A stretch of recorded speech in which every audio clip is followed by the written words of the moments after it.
Days without water along the sun-soaked road.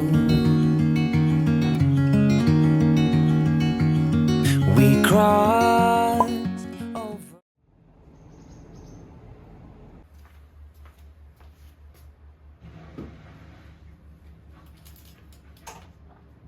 一個屋企，無論係租定係買，住喺裡面嘅時間都係好珍貴嘅。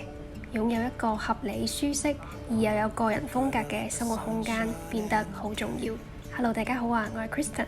今日嘅片呢，我想同大家分享一下我喺規劃家居動線同埋佈局嘅時候嘅一啲步驟。住喺一個幸福感爆棚嘅屋企，都係呵護自己嘅好方法之一。咁就開始啦。同面對物品嘅態度一樣，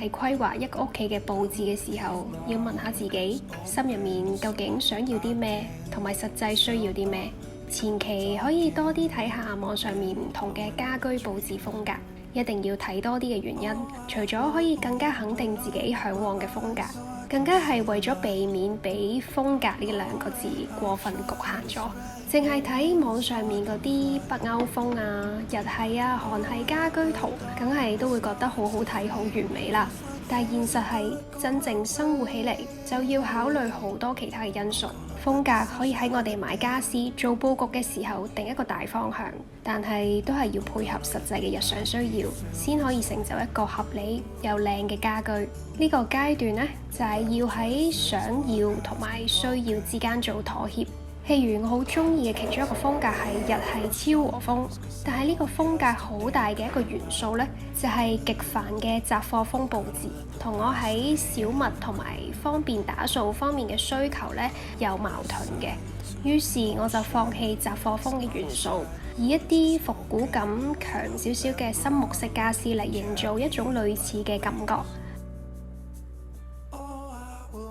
每次搬屋之前，我一定會首先考慮電器同埋大件家私嘅擺放。呢啲嘢嘅擺放位置會隨住個人生活習慣而有所唔同，所以搬屋之前第一件事，我都會首先詳細咁樣記低新屋嘅電線位置同埋牆面嘅 size 尺寸，去畫一個 floor plan， 再利用個平面圖慢慢去安排電器同埋家私嘅佈局。諗下我會喺邊一度插電啦，用電腦好好咁規劃一下佢哋嘅位置。咁樣做可以有效咁防止搬入去一段時間之後出現啲電線大混亂啊，啲嘢亂咁擺嘅情況。我冇電視，淨係得投影機，所以好大膽咁將梳化放咗喺客廳嘅中央位置。而我呢，有時都會喺叉緊電嘅時候用電話嘅，所以電話叉電嘅位置都安排咗喺就近梳化嘅供電位啦。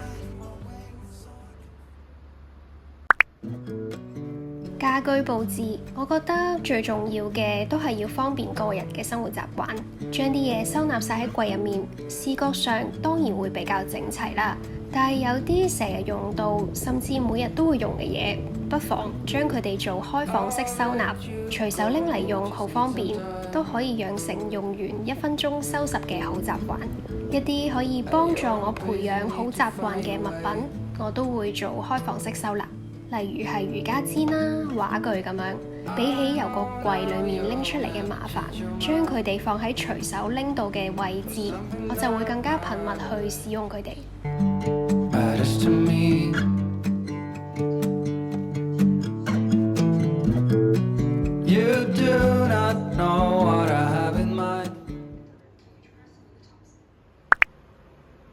以前嘅我總係會好心急，想要將屋企填滿，每一幅牆都要有佈置，每個角落都要有家私。終於慢慢學識咗留白嘅藝術，填滿每個空間，唔一定就最可以表現到個人特色。有時更加會因為急住要填滿，咦，嗰度有位喎，好似有啲需要喎，而買咗唔係太中意夾硬用嘅家私家品返嚟。建議多啲喺線上或者線下睇下家私鋪，盡可能揾到最啱風格同埋生活習慣嘅，先至真係將佢帶返屋企。軟裝佈置方面，我都係覺得 less is more。It's been so long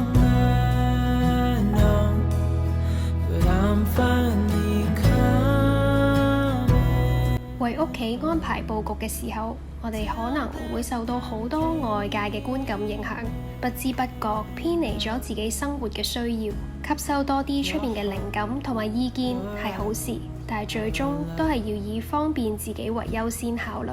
咁今日嘅片就嚟到呢度啦，希望你哋鍾意啦，我哋下次再見，拜拜。 Till I see